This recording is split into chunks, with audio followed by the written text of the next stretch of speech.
invite à recevoir les acteurs de la team du jour. Voici la ravissante Alissar Zena. Alissar Zena, vêtue d'une belle robe à rayures blanc et noir. Et maintenant, notre charmeur, Aloussène Sidibé.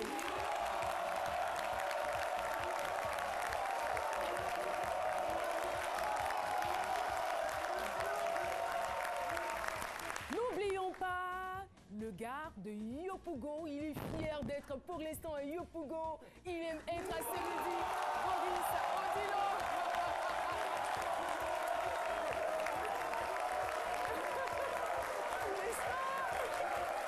Merci beaucoup. Boris. Voilà, je l'ai bien eu. En tout cas, merci beaucoup. Merci à vous, chers téléspectateurs, pour votre aimable attention. C'est parti, on va dire, pour 52 minutes de bonheur, de bonne humeur et bien sûr de convivialité. Tout simplement parce que c'est midi, c'est maintenant.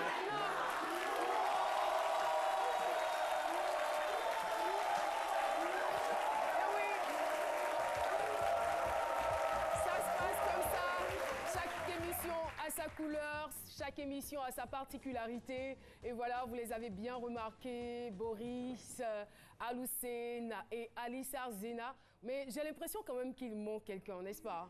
Toujours. Et si on le recevait ensemble? Il n'est qu'à... J'entends, il n'est qu'à venir. Docteur Philo pour vous.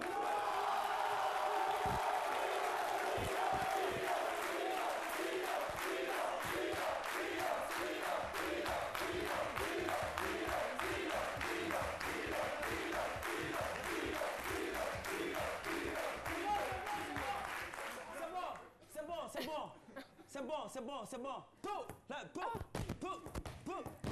Qu'est-ce qu'il fait là? Non, il n'y a rien. C'est pas fétiche, c'est la vie. Moi, je cherche ma vie. Eux, ils ont défilé, ils ont fait tout ce qu'ils veulent. Mais moi, quand même. C'est l'actualité en ce moment. Éléphant cherche entraîneur. Ouh!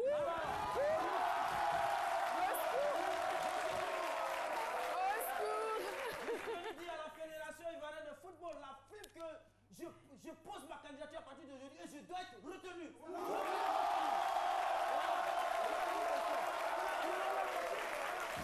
On a trop souffert comme ça là. C'est quoi? On a trop souffert. Comment on peut... Monsieur l'entraîneur. Oui, je vous en prie. Non, désormais, non, c'est pas entraîneur. Quoi, tu dis Gina Ourou?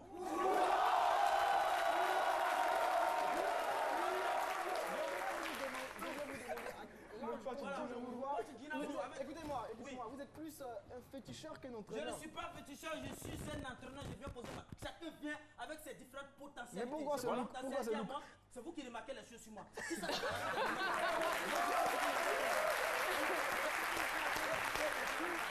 Mais au moins, vous avez un parcours, vous avez un palmarès, tout ça. J'ai beaucoup de palmarès. C'est moi qui ai qualifié sur le Guibeton des Tabous.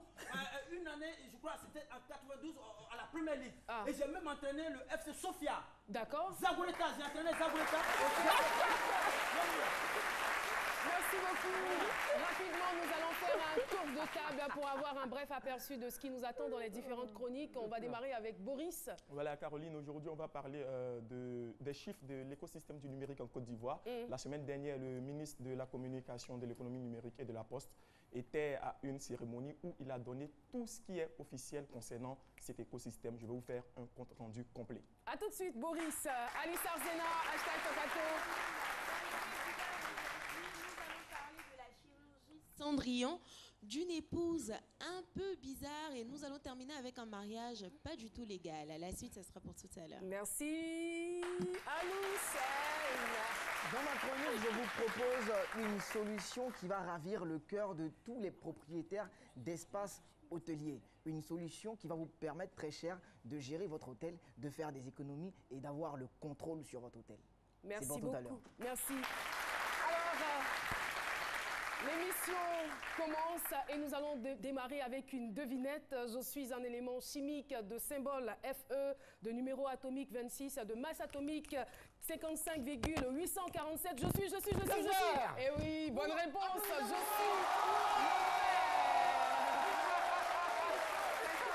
Le fer qui constitue une source de revenus pour bon nombre de personnes dans ce monde. Je gagne ma vie grâce au fer. Voici l'avis de notre docteur Philo. Ouais,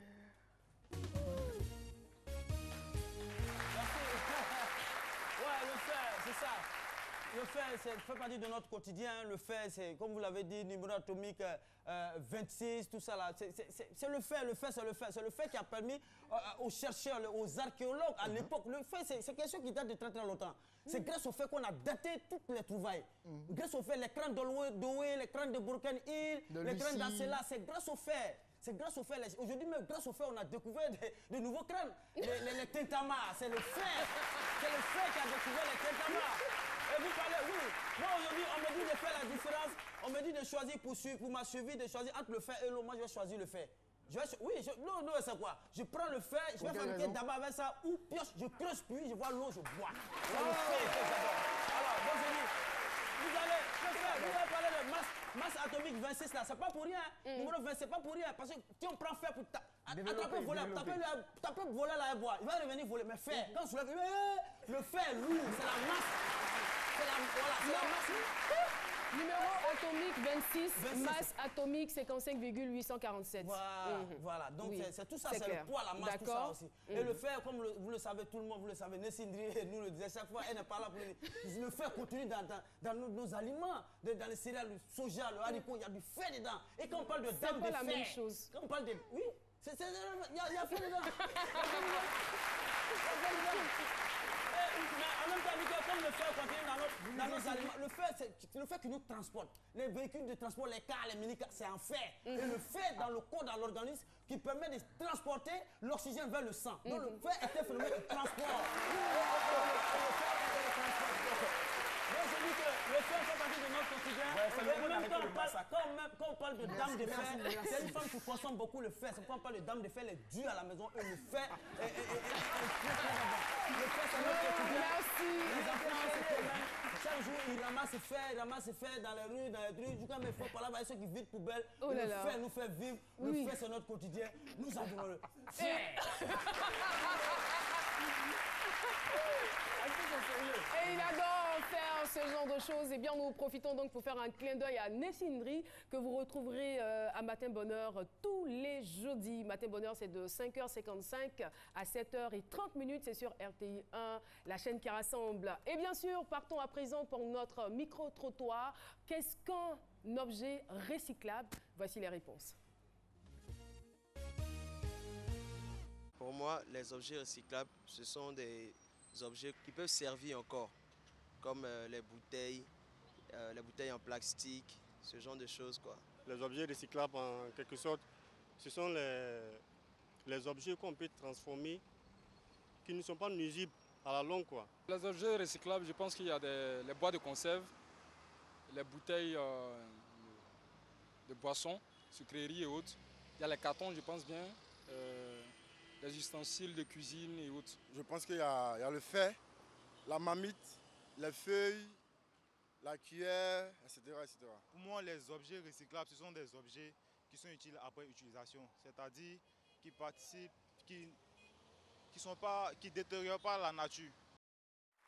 Merci beaucoup pour vos réponses. Rien ne se perd, tout se transforme. Je gagne ma vie grâce au fer. Je rappelle, c'est notre thème du jour et notre invité se nomme Awi Mewin Eso Augustin. Je vous demande de le recevoir.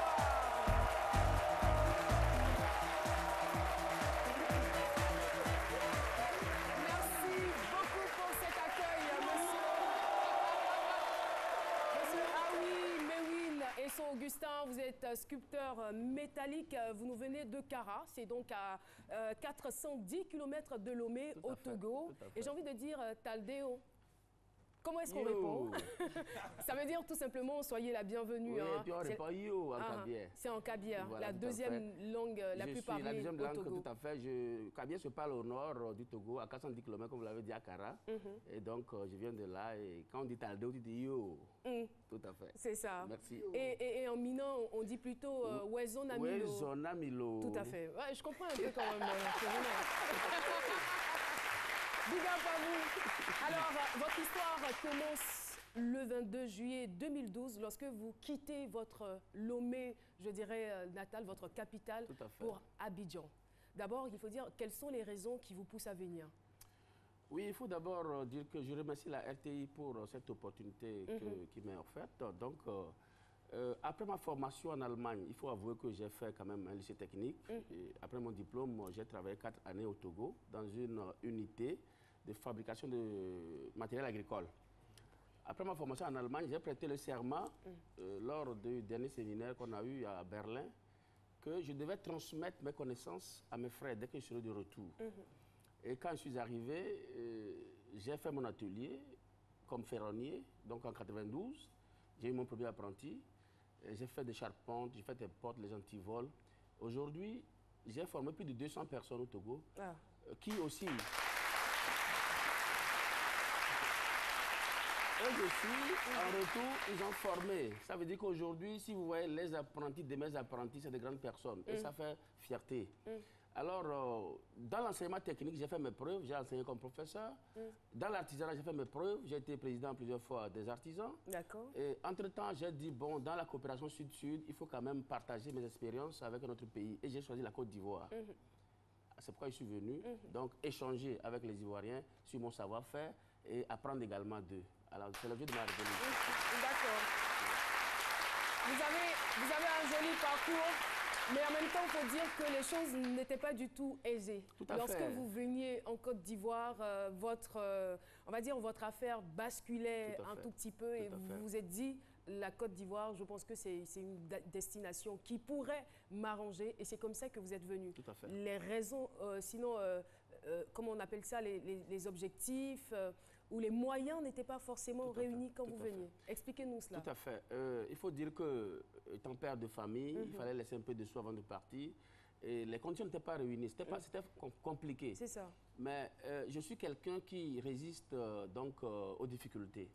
Ce n'est pas parce qu'il n'y a pas assez de moyens que je ne vais pas me déplacer. C'est ça. Donc, j'arrivais à Noé quand j'avais moins de 5 000 dans ma poche. À Noé, à la frontière ivoirienne. À la frontière ivoirienne. Alors, pour traverser, mon carnet jaune avait des problèmes. On dit, monsieur, entrez là, vous avez un vaccin à faire. Excusez-moi, le carnet jaune, c'est quoi? Enfin, le livret, le carnet de vaccination. J'allais dire. Donc, je fais le vaccin et on me soutient encore 2500. Donc, je suis arrivé à Djamé pratiquement avec moins de 3000 francs. Et il faut se chercher quand même. Donc, je connais personne, c'est ma première fois. Il est 15 heures à Djamé. Imaginez ce qui peut se passer. Mais ma chance... C'était quand même risqué, hein? C'était risqué. Mais étant un homme de métier, on n'a jamais peur de risquer. Nous risquons toujours. Les inventeurs, comme l'a dit Philo, ils ont risqué leur vie. Aujourd'hui, si nous avons les bateaux, les avions et tout ce que nous avons autour de nous, les gens ont risqué leur vie pour qu'on ait ça aujourd'hui.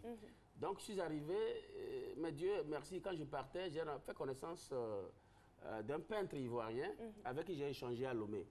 Alors, il est anglais. Il m'a dit, bon, dès que j'arrive à Djamé, donc de prendre les Woro jusqu'à 2 plateaux. Donc, il vous a donné son adresse, à son adresse et l'itinéraire. Donc, je suis arrivé à son hôtel autour de 17h, un quart. Chez lui ou à son hôtel? Chez lui, non, à son hôtel. Il a un hôtel. Donc, j'atterris à l'hôtel et on me dit qu'il n'est pas là, il est sorti. Alors, je tente de le joindre et il répondait donc hors d'Abidjan. Et il ne devait pas arriver avant 21h. Alors, à l'hôtel, on m'a rassuré qu'il n'a pas donné de consignes pour mon séjour. Donc, on ne pourrait pas vous recevoir. On pourrait me recevoir. Alors, tout de suite, je suis allé dans la rue. Parce qu'ils sont déjà 18h moins.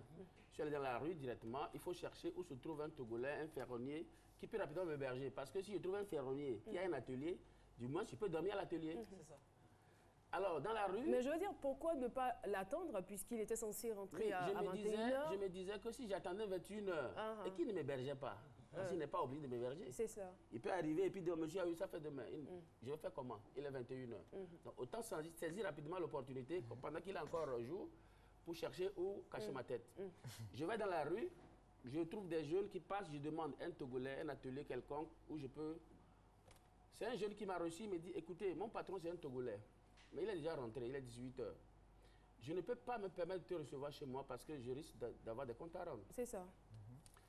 Alors, tout ce que je peux faire pour vous, monsieur, prenez Woro, demandez sous la haute tension, vous descendez sous la haute tension, demandez la femme qui vend Dokounou. Parce que généralement, les Togolais viennent manger Dokounou là-bas. Avec Ablo, tout ça. De rencontrer un Togolais. Alors, j'ai fait l'itinéraire, je descends sous la haute tension et c'est la première fois que je découvre les couloirs à Abidjan.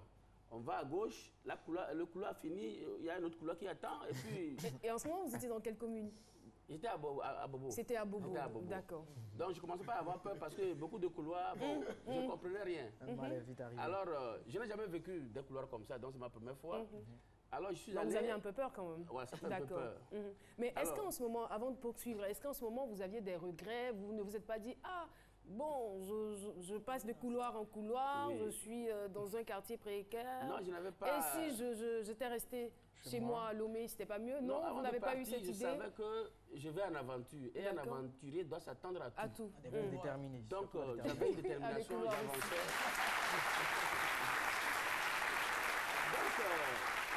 J'arrive, je vois la dame, je la salue, je dis, madame, je viens d'arriver du Togo, je suis togolais et je voudrais voir si je peux, comme les gens mangent ici, rencontrer un Togolais qui peut m'héberger pour ce soir du moins. Elle dit, ah, voilà une porte devant toi, c'est pour un Togolais, mais il n'est pas là. Il est en service, il revient à 20h. Alors, ce que Dieu a fait de miraculeux, pendant que j'ai discuté avec la dame, voilà une jeune dame qui court derrière et qui dit, ah, tonton, bonne arrivée.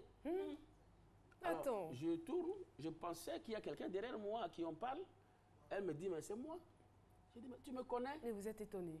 J'étais très étonné. Imaginez Abidjan, ce grand pays, cette grande ville-là, et puis à Bobo, dans ce coin, après des couloirs. Et puis, c'était formidable. Une histoire de couloir. Bon, alors, elle dit, mais c'est toi, non? Mais ce n'est pas papa Solom, Emmanuel, Daniel. J'ai 3 enfants. Elle a appelé le nom, j'ai 3 enfants. Alors, j'étais convaincu qu'elle me connaît. C'est ça. Mais c'est miraculeux.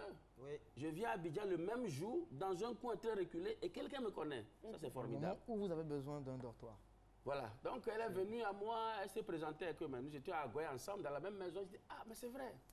Mais depuis que tu as quitté, tu es resté, tu n'es pas allé au village. Elle dit, donc elle est venue ici chez une autre tante à Abidjan, et c'est là elle habite. C'était formidable. Elle m'a conduit chez la tante, on a causé ensemble. Elle était prête à m'héberger si le ferronnier, à son retour, ne voulait pas le faire. D'accord. Alors, j'attendais le ferronnier, il est 20h, il est arrivé. Dieu merci, j'ai toujours mes photos avec moi. Et mon travail se défend. Quand tu vois mes photos, tu es convaincu. Il a fouillé mon album et quand il est convaincu de ce que je fais comme travail, il a choisi m'héberger. Il n'y a pas d'inquiétude, surtout quand il m'a vu avec mon chef de l'État. Il est convaincu que je suis quand même un homme qu'il faut recevoir. Alors, c'est ainsi qu'il m'a hébergé. Mais quelques jours après, je devais quitter la maison pour rejoindre son atelier parce qu'il n'avait pas assez de place et puis il y avait des petits problèmes. Donc, il fallait que je m'isole un peu. D'accord. Je suis allé loger dans son atelier où vraiment un atelier complètement délabré. C'était difficile. Hein. C'était très difficile. En 2 semaines, si vous voyez mon corps, tout était granulé parce que les moustiques me dérangeaient tellement. Je mangeais difficilement. Pardon? Toujours à Bobo. Les moustiques d'Abobo, c'est pas du tout. Oui, tout à fait. Voilà, tout à fait. Ça pique mal. Donc, j'ai fait avec parce que je suis en aventure. Maintenant, qu'est-ce qu'il faut faire? Dieu merci, je connais un métier. Je vais de maison en maison pour demander aux femmes, est-ce que vous avez des fourneaux? Vous avez des fourneaux à réparer? Vous avez des seaux, des bassines, des arrosoirs? Alors, j'ai récupéré ça rapidement et j'ai fait la réparation. J'avais les 500, les 200. Sinon, je mangeais à crédit. J'ai mangé placali à crédit ici à Côte d'Ivoire.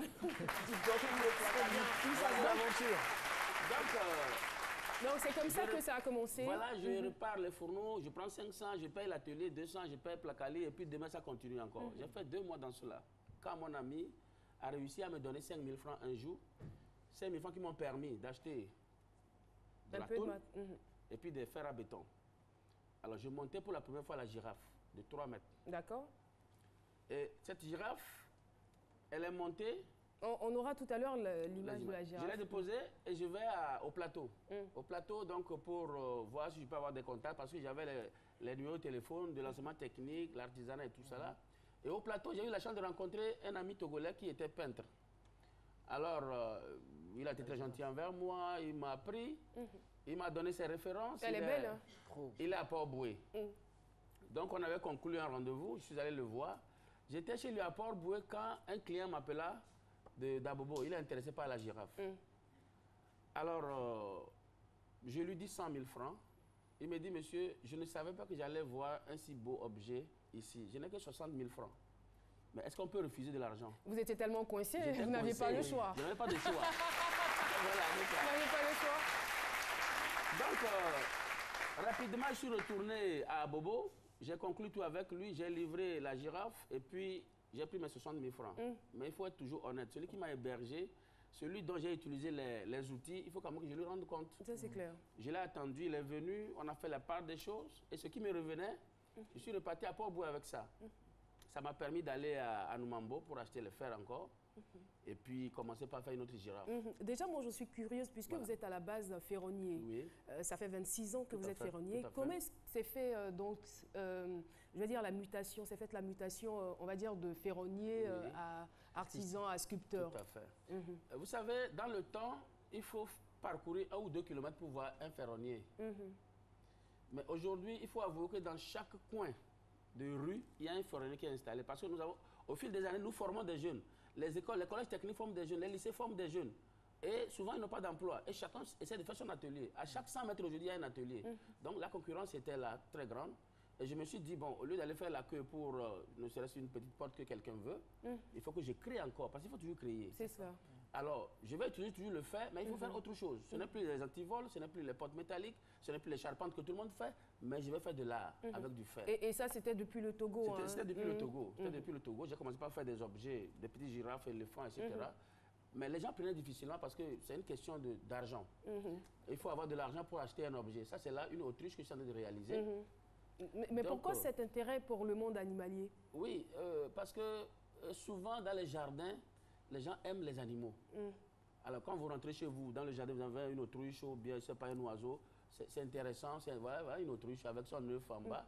Alors, donc, je me suis dit qu'il faut utiliser le fer, mais pas pour faire les portes désormais, il faut faire donc autre chose. Et autre chose, ce que moi j'ai trouvé, c'est de faire des objets animaliers, par exemple. Je fais des personnages, des bustes de femmes, d'hommes, etc. Donc je peux faire des motos avec les disques d'embrayage de moteurs. Je récupère et j'en fais des motos, j'en fais des objets utilitaires. Et les matériaux, comment est-ce que vous les trouvez? Donc, au départ, j'achetais dans les parkings, dans les ferrailles, j'allais dire. Ah, voilà, ça là, un joli objet. Ça, j'ai fait cet objet-là pour un grand monsieur de la Côte d'Ivoire. Et je vais vous raconter une histoire derrière ça. D'accord. Imaginez les pneus recyclés dans la rue, il y en a partout. Vous allez voir les tôles, partout, je ramasse. Et quand j'ai commencé une œuvre comme ça, je n'avais pas d'atelier au fait. Donc c'est lui chez qui je travaillais se moquait avec tous les autres patrons qui étaient à côté. Mais ce vieux père là, il est malade. Hein? Mais comment il peut aller prendre les pneus et puis il vient et puis il monte. Mais écoutez, ça c'est quel travail ça? Et ça c'était pour une grande dame dont je me prive de dire le nom. Elle a commandé l'objet, elle veut offrir ça à son mari. Elle devait venir chercher ça disons le 23 ou 22 décembre. Si vous allez offrir quelque chose le 24, il faut quand même l'avoir déjà le 23. Moi, je n'avais pas, j'ai fini l'œuvre, j'attendais, j'appelle, elle ne répond pas. J'envoie des messages, elle ne répond pas. Jusqu'au 23 au matin, où mon portable est carrément déchargé. Là, j'avais résolu de ne pas sortir, je voulais me reposer le 23. Et c'est en ce moment que la dame m'appelait. J'étais inaccessible.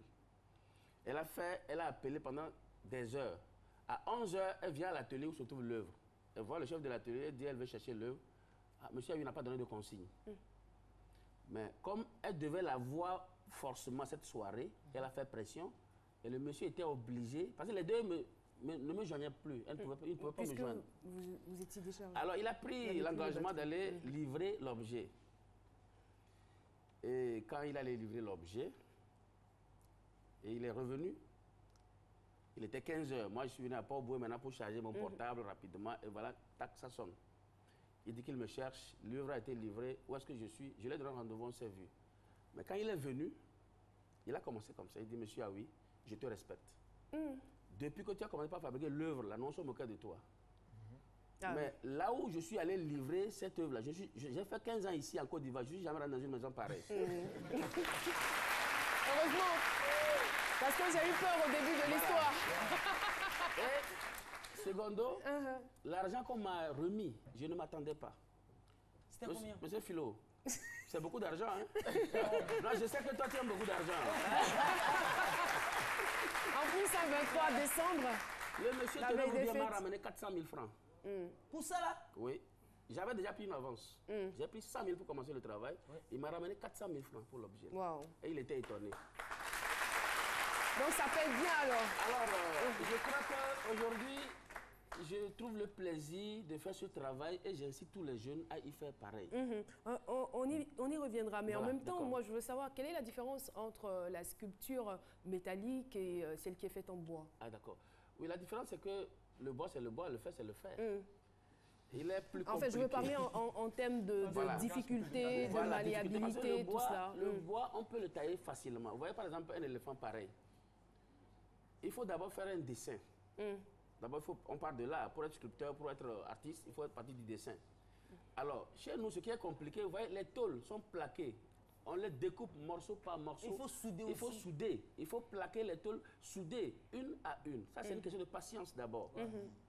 Et vous avez besoin donc de protéger vos yeux parce que des fois, lorsque la lumière forte là vous prend les yeux, la nuit on ne dort pas, c'est compliqué. Mais le bois, il sculpte toute la journée, il n'a pas de problème. Mais nous, il suffit que la lumière forte là te pénètre l'œil et la nuit tu ne dors pas. Donc c'est là la complexité. Et vous mettez combien de temps à peu près pour une œuvre pareille? J'ai mis 1 mois pour faire cet éléphant-là. D'accord. 1 mois. Et à la finition, j'ai mis un drapeau ivoirien au niveau de la trompe. Et l'éléphant se trouve actuellement devant Côte d'Ivoire Tourisme au plateau. Voilà. Donc je crois que vous voyez les jeunes autour de l'œuvre, c'est des jeunes que je suis en train de former.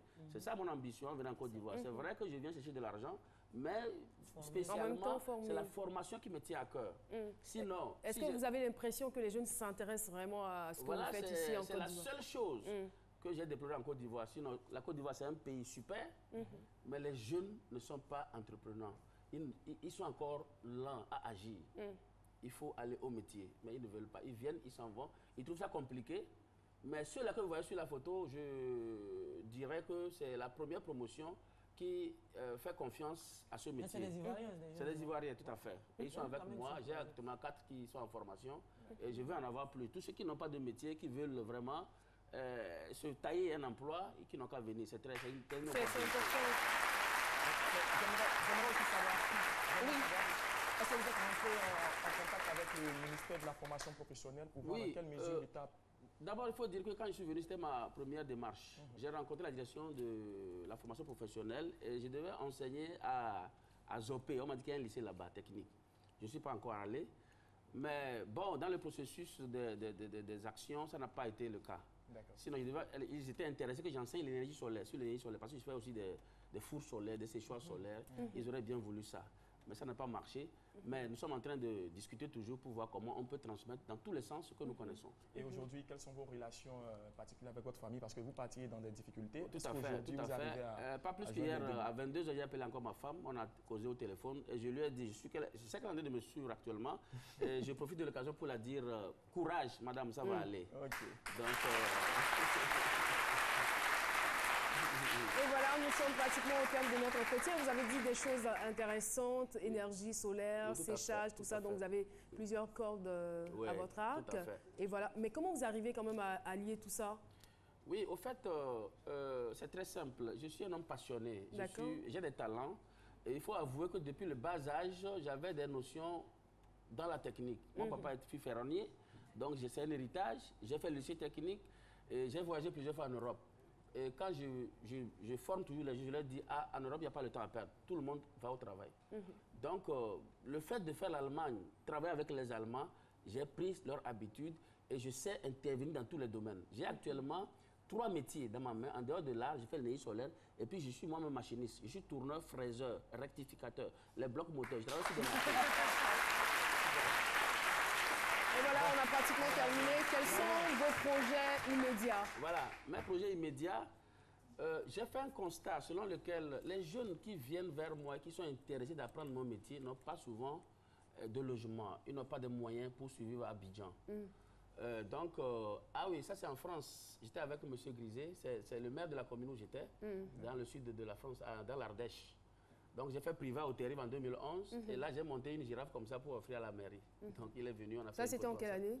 Pardon? C'était en quelle année? C'était en 2011. 2011. Oui, oui. Donc 2011 j'étais en France. Je suis allé animer des conférences sur les énergies renouvelables à Privas, au Terrible, à Néron. Donc j'ai fait 3 villes. Je pose la question à dessein parce que, je veux dire, on peut se retrouver au sommet et puis après au bas de l'échelle, comme ça s'est fait. Oui, vous êtes allé en France, vous avez rencontré de grandes personnalités, tout ça, et vous vous retrouvez à nouer avec 5 500 francs dans votre poche. Et aujourd'hui, vous arrivez à réaliser de grandes choses, c'est ça. Aujourd'hui, les gens croient que si je suis au sommet, il faut que je sois toujours au sommet. Tu peux revenir. Mais si tu reviens, sois fort encore. Je peux monter plus. Maintenant, je vais monter plus que je suis monté. Plus haut, ça c'est clair. En tout cas, merci beaucoup. Et ça va nous servir. Parce que aujourd'hui, quand vous parcourez Abidjan, j'ai un dinosaure. Même le plus petit enfant parle du dinosaure. Denver? Au 43e Bima. C'est Denver? Pardon? Denver, le dernier dinosaure. Oui, voilà. Non, ah d'accord. C'est Denver. Voilà. Alors, il fait ma fierté.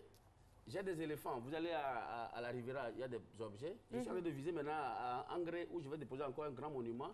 Et les gens ne commencent pas à parler de moi. Ça veut dire que c'est très bien déjà. C'est cela. Une très en bonne tout cas, chose. on a bien compris et on saura vraiment tirer les leçons de votre intervention sur ce plateau. Merci beaucoup, Monsieur Awi Mewin Esso Augustin. Je rappelle que vous êtes sculpteur métallique, vous nous venez du Togo. Félicitations à vous.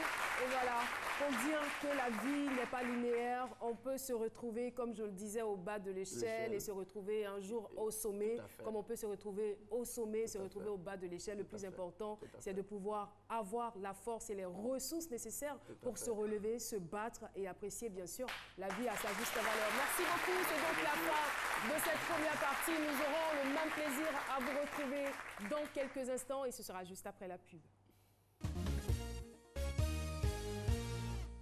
Lorsqu'ils ont pensé la 4G, ils l'ont voulu plus rapide.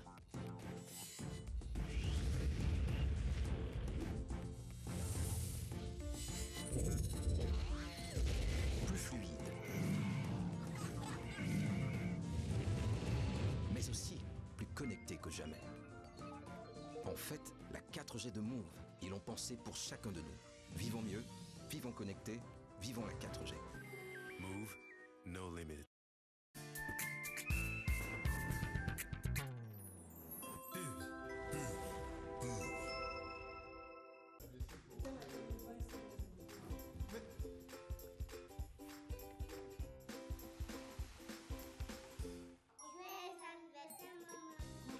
Se réunir autour d'un bon repas est une tradition chez nous. Comme à toutes nos rencontres, il y a toujours beaucoup de joie partagée. Mais surtout au menu, de bons plats de riz La Rizière. Son goût unique et son parfum captivant font de chaque repas un moment de pur bonheur. La Rizière, la source du bon riz. Cravate rouge de ce midi. Et voilà, nous sommes donc de retour sur le plateau de ce midi. Merci. Et ces cris que vous entendez nous proviennent du groupe ADCA, entendez par là Académie de technologie et de commerce en Afrique. Merci infiniment. Merci beaucoup, vous êtes aimable. Vous êtes géniaux. Et voilà. Et en face, sinon à ma droite, on a le fan club C'est Midi qui dit il faut dire cravate rouge. D'accord, la cravate rouge.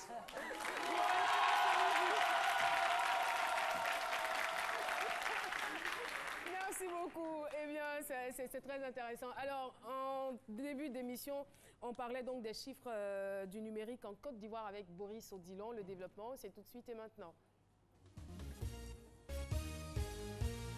Voilà, mes téléspectateurs, combien sommes-nous à être connectés tous les jours à Internet? Combien d'Ivoiriens ont Internet? Combien d'Ivoiriens sont sur les réseaux sociaux? Qu'est-ce que l'économie du numérique rapporte à la Côte d'Ivoire? Eh bien, le jeudi dernier, le ministre de la Communication, de l'économie numérique et de la Poste était à une cérémonie organisée par un cabinet très connu en Côte d'Ivoire pour parler des prévisions 2017 du secteur du numérique.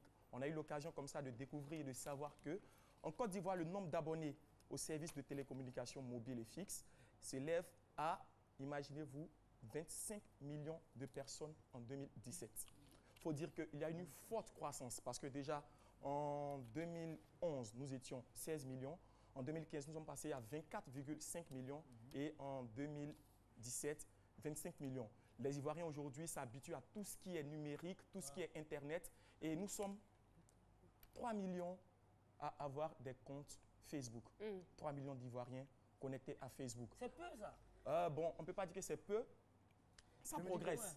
Dans le monde, il y a 3 milliards. Il y a 3 milliards de personnes connectées à Facebook. En Côte d'Ivoire, nous sommes 3 millions.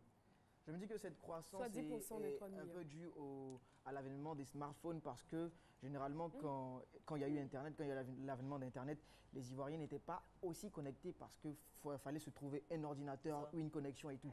Mais maintenant, avec les smartphones, ça simplifie la vie, c'est plus easy. Et donc, tout le monde C'est exact. Parce que, pour faire simple, en 2011, il y avait à peine 200 000 personnes qui avaient accès à Internet.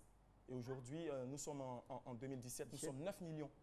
9 millions à avoir accès à Internet. Et à côté d'Internet, il y a aussi le flux de transactions via mobile, le mobile banking.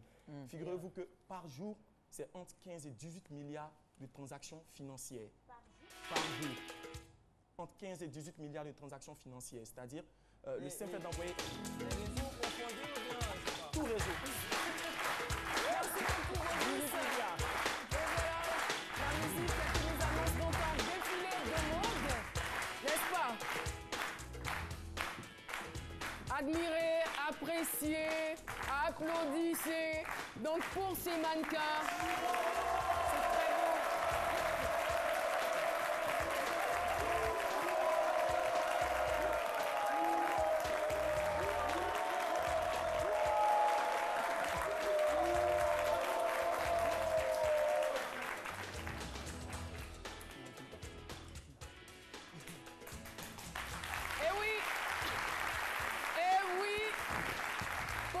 Qui connaissent sa marque, pour ceux qui connaissent sa touche, Patrick Asso est avec nous, styliste de renom en Afrique.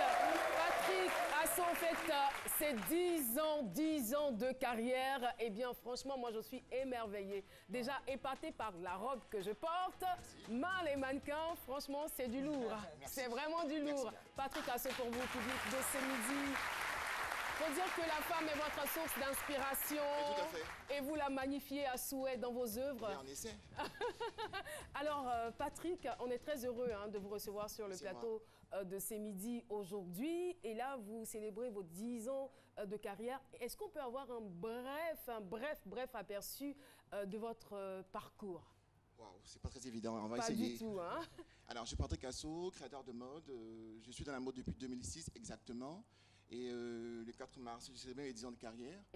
Patrick Asso, c'est pas mal de podiums parcourus, on dira à travers le monde. Parce que j'ai eu à faire des défilés aussi bien à Paris, Washington, Montréal. J'ai pratiquement fait toutes les capitales africaines. Et n'oublions pas aussi que vous êtes devenu le meilleur jeune créateur ivoirien au festival Stilmo. Oui, en 99. C'est bien ça, en 99. Oui, 99. Et voilà, et là, le 4 mars, comme je disais tantôt, j'ai mes 10 ans de carrière parce que j'estime que je me dois de le célébrer. Parce que 10 ans, des fois, on ne l'a pas. Dieu m'a fait grâce, je les aurai là bientôt. Oui, bien sûr. Donc voilà, donc on fera la fête le 4 mars, tout simplement. Le contenu de cette fête? Waouh. Alors ce qu'il faut retenir, ce sera un anniversaire. Mais en même temps, dans l'anniversaire, comme je disais tantôt, je ne souhaiterais pas faire une fête juste pour faire une fête. Pour moi, mes 10 ans de carrière, pour moi, c'est une action de grâce que je souhaiterais rendre à Dieu. Oui, parce qu'il m'a accompagné tout le long de ma carrière et je pense que si à ce jour, Patrick Asso est connu à l'international, c'est pas pure grâce. Et on sait bien évidemment, vous connaissant, on sait que ça sera forcément du beau, ça sera du rêve. Ça sera quelque chose de féerique. En tout cas, vos mannequins sont très bien habillés, je trouve. C'est gentil. J'adore. Merci beaucoup. Merci Patrick. On se retrouve donc pour les 10 ans de Patrick Asso. On va dire thème Intuition by Patrick Asso le 4 mars 2017 à 20h à l'espace Latry Event. Merci infiniment. Merci beaucoup. Et merci pour la tenue encore. Et voilà, l'émission se poursuit. Les mannequins continuent de faire donc leur parade. Et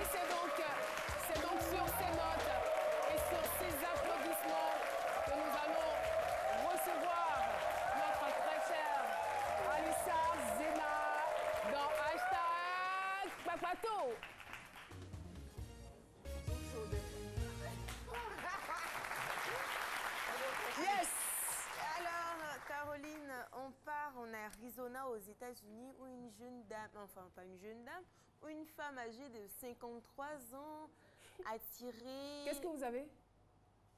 L'histoire au fait que je vais raconter me choque un peu au fait.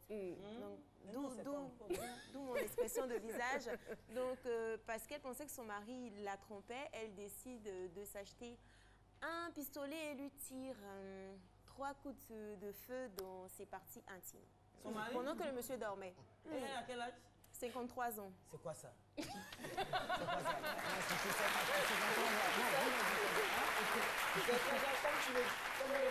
de la rancœur nocturne. Je te promets, c'est de la rancœur. Pendant que le pauvre monsieur est en train de dormir, samedi soir, madame se lève, papa 3 fois.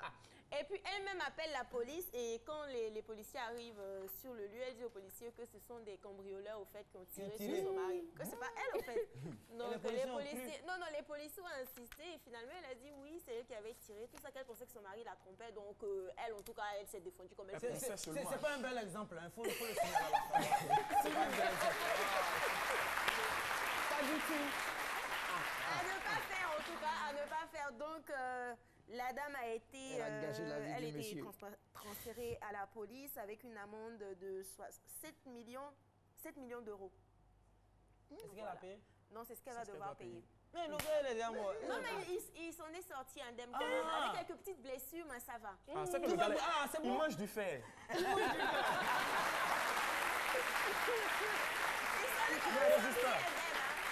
Maintenant, vous connaissez la liposuction, les implants mammaires. Aujourd'hui, je vous parle de l'intervention chirurgicale qui s'appelle la chirurgie Cendrillon.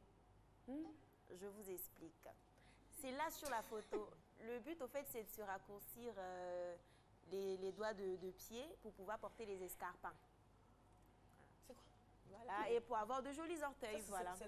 L'intervention qui coûte 4 millions, je précise, et 2 mois de convalescence. Attends, 4 millions pour se couper les doigts de pied? Oui, pour avoir de jolis orteils, voilà, c'est possible. Mais c'est le nom déjà dit. Cendrillon, oui, avec voilà, l'histoire de Cendrillon avec ses pantoufles en verre et tout ça. Donc je pense que Cendrillon a eu du succès vu que... C'est bien, j'étais à la limite, nous les hommes, on le fait, hein. Mais bon, comme il n'y a pas de chirurgie, parce qu'on porte toujours des chaussures qui nous servent. Pour pouvoir rétrécir les doigts de pied. Non, mais ne croyez pas que vous êtes les seuls. Hein. Les mocassins qu'on porte, très souvent, ça nous sert. On souffre, hein. Ah, mais voilà, 4 millions et 2 mois de convalescence. On va terminer avec Yasmina qui a décidé de se marier avec elle-même, qui était fatiguée du célibat. Donc, elle s'était promis de se marier elle-même. Beaucoup de créativité dans son action. Si jusqu'à 40 ans, elle n'avait pas d'amoureux, elle allait se marier elle-même. Donc, c'est ce qu'elle a fait. Donc, c'est la dame au milieu. Elle s'est mariée à elle-même. L'histoire s'est passée au Texas. Voilà. Et ceux qui l'encadrent, c'est qui?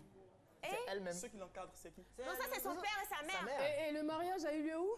Le mariage a eu lieu... Je veux dire à la mairie. Oui, à la mairie. Non, dans un musée, pardon. Le mariage a eu lieu dans un musée. En tout cas, c'est seulement là-bas qu'elle pouvait se marier seule. Dans un musée. Je précise que le mariage n'est pas légalement reconnu. Mais j'ai donc, comme tout mariage, il faut bien qu'il y ait une lune de miel. Donc, elle a décidé de partir à Dubaï avec elle-même, donc en solo, quoi. Je pense qu'elle avait juste envie de se faire remarquer. Moi, je pense que c'est la solution. Déjà, moi qui suis là à me dire, est-ce qu'on vient m'épouser et tout. Parce que là, il y a la solution. Si on fouille bien, elle a marié de nuit. Non, j'allais le dire.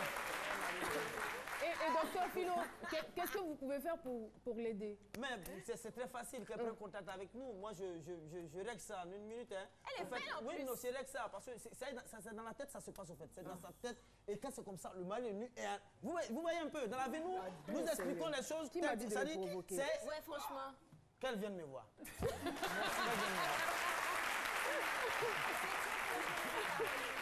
N'est-ce pas? Merci beaucoup, Alissar. C'est vraiment des fins insolites. Se marier à soi-même. Franchement, c'est la première fois que j'entends cela. Merci, Alissar. Et tout de suite, nous allons recevoir Al-Hussein Sidibé. Et ce sera juste après la pub. Oui, voisine. Mais tu es où? Je te cherche depuis 2 heures. À Locodro pour retirer de l'argent. Toi, tu sais pas qu'il y a un mouvement au quartier ici et puis à l'agence NCA pas loin de nous. Oh, on revient ici, oui. Avec Move Money, effectuez vos retraits d'argent à moindre frais dans toutes les agences Move, les agences NCA Bank et plus de 5000 points agréés dans toute la Côte d'Ivoire. Move Money, c'est encore mieux, hein. C'est encore mieux avec Move Money. Move, no limit.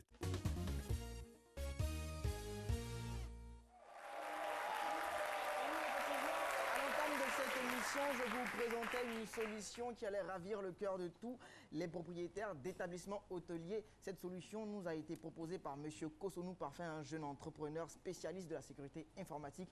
Mais avant de vous dire ce que c'est que Domotel, laissez-moi vous expliquer le préfixe do, domo. Ça vient de la domotique, qui est l'ensemble des techniques technologiques, informatiques et d'automatisme qui s'adaptent, je veux dire, qui sont appliqués au domaine du bâtiment.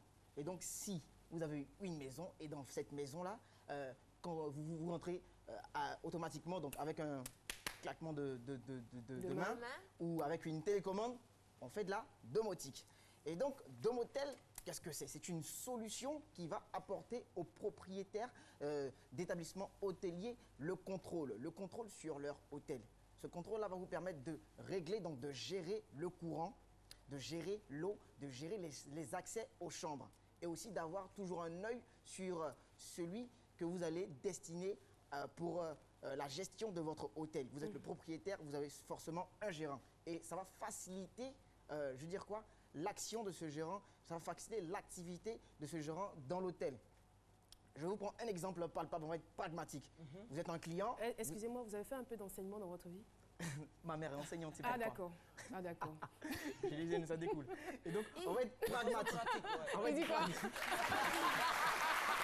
être pragmatique. Là, cher Philo, vous êtes à la réception d'un hôtel qui... Quel hôtel d'abord? Tu sais où moi je vais? L'hôtel Sémizi. L'hôtel Sémizi. Prenez le temps que vous voulez. L'hôtel Sémizi. Et dans cet hôtel-là, on a installé ce système, on a installé cette application, ce logiciel qui s'appelle Domotel. Lorsque vous vous enregistrez, vous prenez une nuitée, un passage ou un séjour. Et quand vous enregistrez, là, immédiatement, dès que le gérant appuie sur OK, c'est à ce moment-là que vous avez accès dans la chambre à l'eau, au courant et à toutes, je veux dire quoi, les facilités, à tout. Oh, d'accord. Tant qu'il ne vous donne pas l'accès grâce à son ordinateur qui possède Domotel, vous n'avez pas accès à l'eau. Ce qui est bien ici, c'est qu'on est dans l'économie. Donc ça veut dire que si mon temps de passage est inspiré, j'ai plus droit à l'eau encore. Non, on coupe tout. On coupe tout, il n'y a plus de courant. Il n'y a plus de courant. Qui a besoin de courant maintenant à l'hôtel même? Non, arrête. Vous m'avez tué. Vous avez quand même besoin d'eau. Oui, besoin d'eau. Ça dépend de ce que chacun va chercher là-bas. On va poursuivre. Je ne vous suis pas dans votre délire. Et donc, ce qui est intéressant avec cette application, avec ce logiciel, c'est qu'il va vous permettre de faire des économies sur l'eau. Parce que généralement, des individus mal intentionnés, lorsqu'ils finissent de faire ce qu'ils ont à faire dans les hôtels, dans leurs chambres, ils laissent tout allumé, ils laissent tout ouvert. L'eau, le courant. Ah, de ça, c'est pas. Ils piquent les petits savons comme... bon, je ne dis pas non. Je prends les savons. Et c'est bien parce qu'on économise le courant, on économise l'eau. Et à la fin, l'application va vous aider. Fini les casse-têtes. Si tu es gérant d'hôtel ou bien d'un établissement hôtelier, pas besoin d'être mathématicien, mon gars. Pas besoin. Parce qu'à la fin, l'application calcule tout. Fait un point détaillé des recettes et vous l'envoie par mail. C'est bien, mais c'est un peu méchant quand même. C'est pas méchant. C'est une solution qui nous est proposée par Monsieur Kosonou Parfait et je pense que je vais la tester certainement bientôt. Merci dans beaucoup. un hôtel qui possède Domotel. Vous avez eu beaucoup de temps aujourd'hui. Hein. Franchement. Ah oui. Pourtant j'ai fait vite aujourd'hui. Merci infiniment à Lucien Sidibé. Et très rapidement, je crois que Boris n'avait pas terminé sa chronique quand nos invités sont arrivés. Voilà, vous voulez nous donner encore d'autres chiffres? Rapidement, juste dire que derrière l'agriculture qui constitue le premier fournisseur, le pilier de l'économie ivoirienne, se positionne l'économie numérique qui contribue à entre 7 et 8% au produit intérieur brut de la Côte d'Ivoire. C'est-à-dire qu'il y a beaucoup d'argent dans tout ce qui est numérique. Et aussi les hôtels aussi, il y a beaucoup de... C'est ça, la Domotel, comme il a dit, hein, c'est numérique. Merci infiniment Boris Odilon. Il faut dire qu'on a parlé de sculpture métallique dans cette émission avec notre appel à témoins. Nous avons aussi parlé de chiffres, du numérique avec Boris. On a parlé d'une dame qui s'est mariée toute seule dans hashtag Papato et bien sûr de Domotel avec Aloussène Sidibé. Et dans ce studio, on était avec l'Académie de technologie et de commerce d'Afrique et bien sûr du fan club CMusic. Merci infiniment d'avoir été avec nous. Nous vous conseillons de rester sur cette chaîne, de rester sur la chaîne qui rassemble. Nous avons les meilleurs programmes. Merci beaucoup et à demain, s'il plaît, adieu. Au revoir.